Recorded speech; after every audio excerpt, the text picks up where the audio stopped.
Hello, Scarlet Marvel here, and welcome back to the channel. For this week's video, I thought I'd try something new. So I decided to make my first tier list video. I wanted to choose an all-encompassing topic for my first tier list.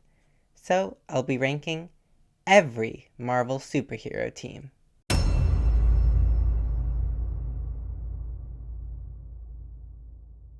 Okay, so it's not exactly every team, as that would literally be hundreds of teams. But I am including every team that has had at least 15 self-titled comic issues, excluding organizations like S.H.I.E.L.D. and Avengers Academy. While the teams I chose were based on Marvel's mainline comics universe, I did keep in mind all versions of a team across various media when completing the ranking. I'll be starting from the bottom tier, with teams pretty much ordered within each tier. With those guidelines out of the way, why don't we get started? Actually, before we get started, since we're starting from the bottom, I wanted to ask you, what is your least favorite Marvel superhero team? Let me know in the comments down below. Now, let's actually get started.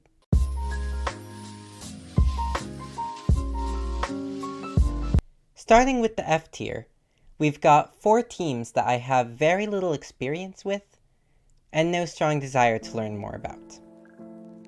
At the bottom of the list is the Knights of Pendragon, a Marvel UK team from the early 90s that is closely connected to Captain Britain and the mystical kingdom of Avalon. This team simply lacks any characters I'm interested in, or even recognize for the most part. And due to its lack of connectivity to the greater Marvel universe, I don't see myself checking it out anytime soon.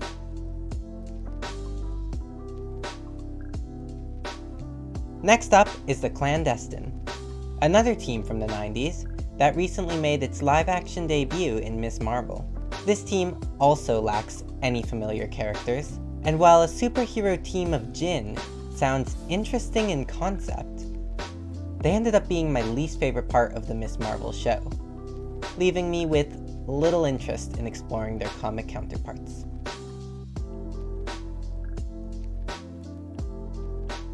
The Wild Pack, Silver Sable's team of mercenaries, is next on the list. Primarily appearing in the 90s, this team is made up of mostly interchangeable, generic mercenaries. But it does have the plus of Sandman during his time as a hero.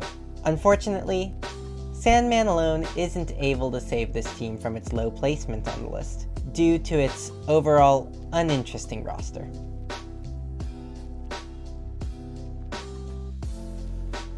At the top of the F tier is Fantastic Force, yet another team from the 90s.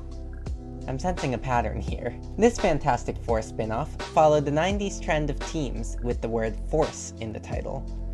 And while conceptually, a team consisting of Fantastic Four allies should work, this roster simply had too many obscure characters, rather than taking advantage of the many popular heroes in the Fantastic Four's orbit, resulting in another team that fails to pique my interest.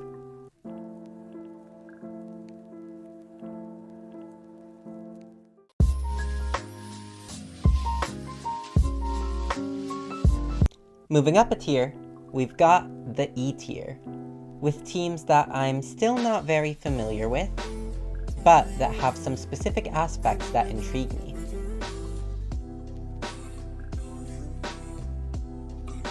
At the bottom of this tier is the Night Stalkers, a trio of vampiric heroes that operated in the early 90s as a subset of the Midnight Suns. A team of vampires sounds cool, but I am admittedly not a huge fan of any of the 3 members, and I've read very little of their comic series. Overall, I am less interested in the Night Stalkers than I am in their role on the Midnight Suns, a team we'll get to later in the list.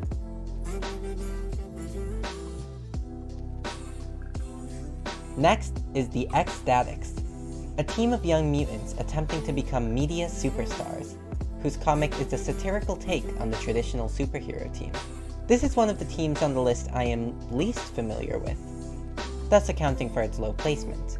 But I couldn't place X-Statix in the bottom tier, as its concept is particularly interesting to me, in how it deconstructs what a superhero team should be.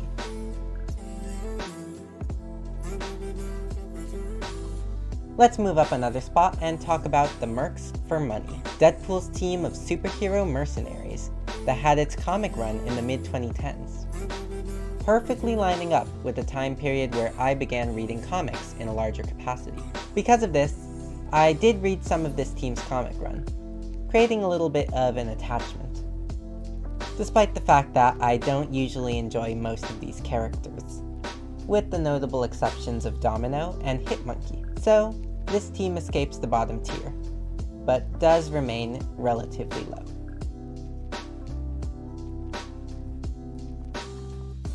Just ahead of the Mercs, we've got the Great Lake Avengers, a team of oddball heroes that tend to lean towards the comedic side in their adventures. I've enjoyed the few stories of theirs I've read, and I even count one of their former members, Squirrel Girl, amongst my favorite heroes. But I can't put them much higher as, for some reason, I can't quite explain, I just don't connect with the team very well. So for now, the GLA remains down in the E tier.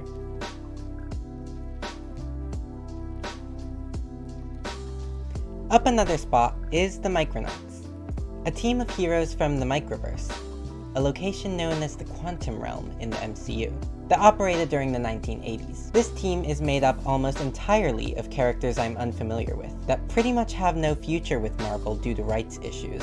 Previously, this would have been enough reason to place the team lower on the list, but my recent interest in the Microverse due to the MCU's current direction, combined with the large impact the Micronauts have had on the Marvel Universe as a whole, has given me enough reason to place the team at its current spot on the list.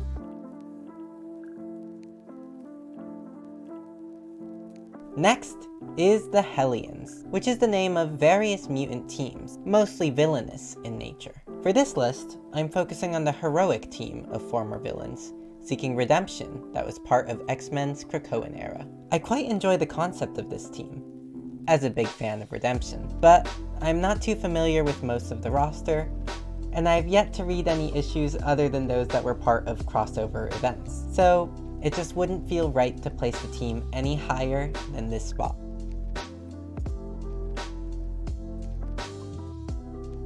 At the top of the tier is ForceWorks, a team of former West Coast Avengers that came together after the end of their series in the mid-90s. ForceWorks was led by Scarlet Witch, one of my favorite superheroes, but the team was mostly unimpactful through its short run. Despite this, likely due to the fact that a couple of my favorite heroes have been part of this team, I have an odd fondness for it, but the lack of overall impact it's had on me and the Marvel Universe as a whole keeps it no higher than the top of E tier.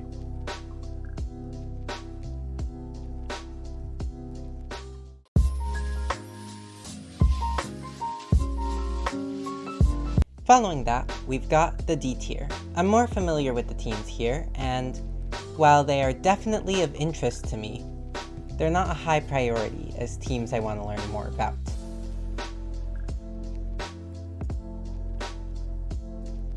At the bottom of this tier is the Squadron Supreme, Marvel's parody of the Justice League that has had several heroic and villainous versions throughout the Marvel multiverse. This team is interesting because most of the stories I've enjoyed of them are the ones where they play the role of villains, mainly going up against the Avengers. They're fun characters as villainous Justice League stand-ins, but because of this, I can't put them too high on the list ranking hero teams.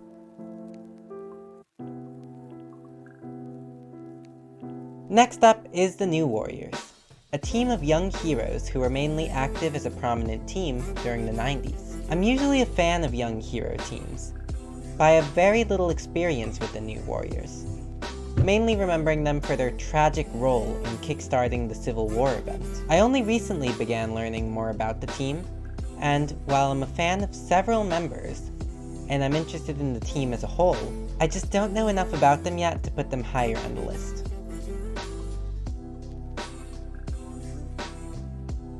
Moving up, we've got the Heroes for Hire. This team began as a duo of Luke Cage and Iron Fist before expanding into a rotating group of predominantly street-level heroes, taking on various missions to make some money. I enjoy the unique concept of this team, as well as various members, but I haven't much enjoyed the few stories I've read from them so far, with the exception of those focused on the original duo. Hopefully, I can find more Heroes for Hire stories I enjoy, but until then, the team remains at this spot on the list.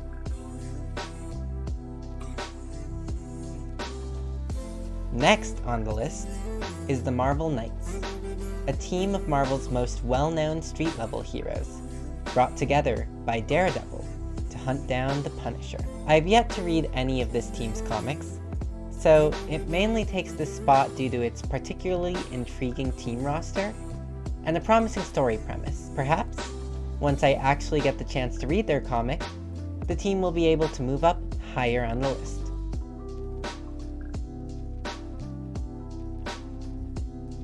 The next spot goes to X-Factor, a mutant team that has gone through several vastly different iterations since its debut in 1986. The constantly shifting nature of the team is both a positive and a detriment, as it's difficult to find a clear identity for the team.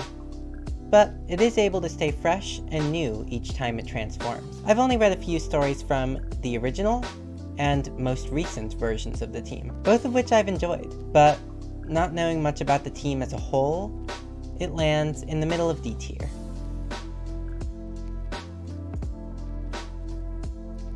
Sticking to the mutant theme, let's move on to Generation X, a late 90s team of young mutants learning under the guidance of Emma Frost and Banshee. I haven't read too much from this team, but I do enjoy this comic's stories for Emma Frost and M, and I'm also a big fan of team member Jubilee. This team ranks low compared to other mutant teams due to my lower level of familiarity, but that leaves the possibility of this team rising on the list as I learn more about it.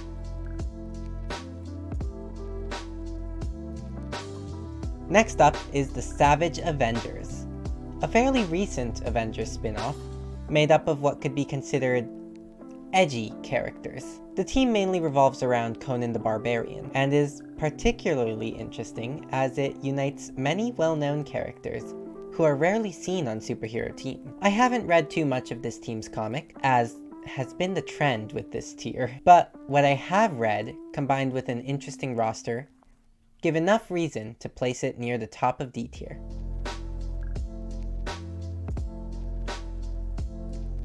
Taking the top spot for the tier is Excalibur, a team that blends together elements of the X-Men and Captain Britain corners of the Marvel Universe. I've only read sections of the most recent iteration of the team, which I did enjoy, but I would like to learn more about them, as I find the combination of its two major elements to be really fascinating, with the added bonus of several of my favorite mutants being part of the team. So, for now, this unique team lands at the top of D tier.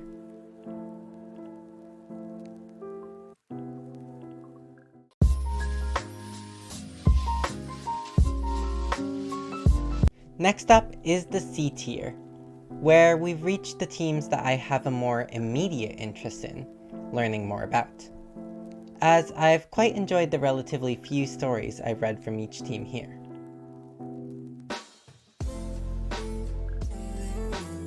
At the bottom of this tier is Power Pack, a quartet of preteen siblings who form Marvel's youngest team of heroes. As a fan of young heroes, I've been interested in this team for a while, but haven't read too many of their stories yet. Those I have read have pleasantly surprised me for their tendency to explore mature themes through a child's point of view. I'm a big advocate for allowing children to learn mature themes in a healthy way, so this alone gives the team this spot on the list, with the potential to move up as I read more about them.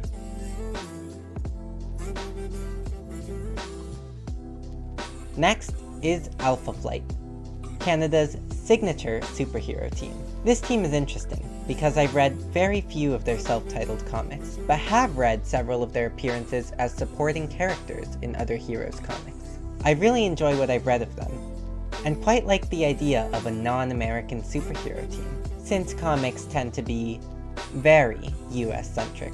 Many of the team members are incredibly unique, and I'm looking forward to learning more about them. But until then, this spot is where Alpha Flight remains.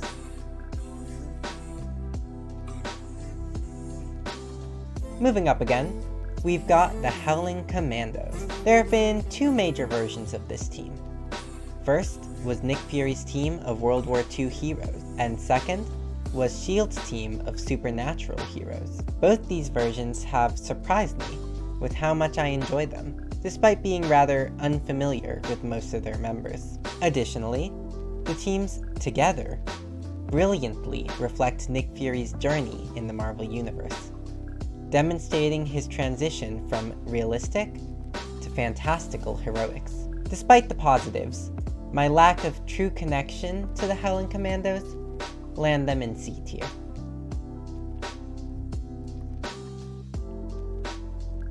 Next up is the Midnight Suns, Marvel's signature team of supernatural heroes. While this team is quite popular, they've actually made very few appearances in the Marvel Universe, with most appearances coming from crossover events. Personally, I've enjoyed the stories of theirs I've read, but they mainly take their place on this list for the exciting potential of a supernatural Marvel team, and for the various team members I'd count amongst my favorite heroes.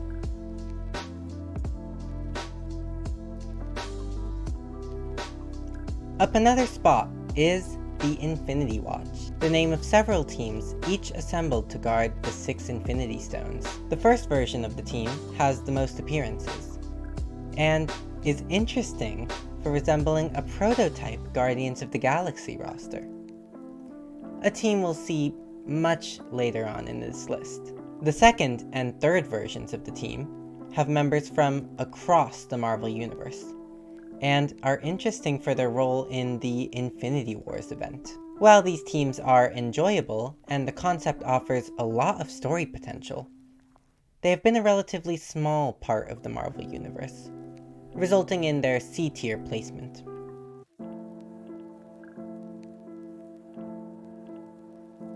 Next is the Thunderbolts, an anti-hero team made up predominantly of reformed villains. I've enjoyed the Thunderbolts stories I've read so far, for their unique place amongst Marvel teams, and I'm a big fan of a few of their members, but I feel like I don't know enough about the team's vastly different versions to give a fully accurate ranking.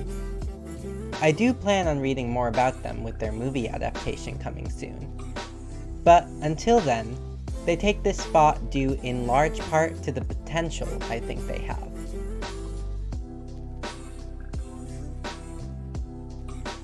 The Invaders, a team of World War II superheroes retroactively created in the 1970s, is next on the list. As a fan of the history of Marvel Comics, a team made of Marvel's earliest heroes is really exciting, and it's made even better through this team's attempts to create consistent continuity out of the often convoluted history of Marvel's World War II era, while also creating deep relationships between the heroes of that period, which continue to affect comics in the modern day. Despite all the positives, I've read very few of their comics, resulting in a spot near the middle of the list.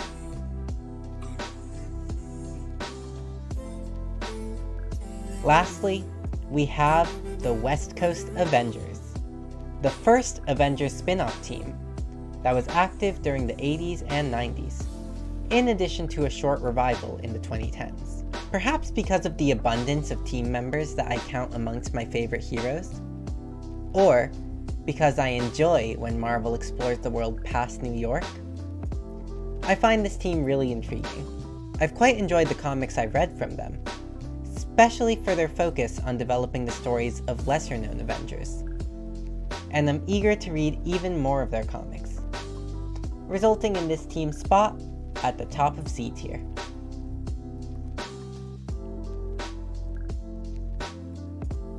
We've just about passed the halfway point of the list, and this video is already longer than I expected.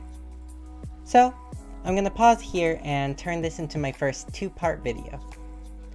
we've still got Marvel's biggest teams left to go over, and I've got a lot to say about all my favorites. So, if you want to know where I rank teams like the Avengers, the X-Men, the Fantastic Four, and more, stay tuned for part 2 of my tier list of every Marvel superhero team.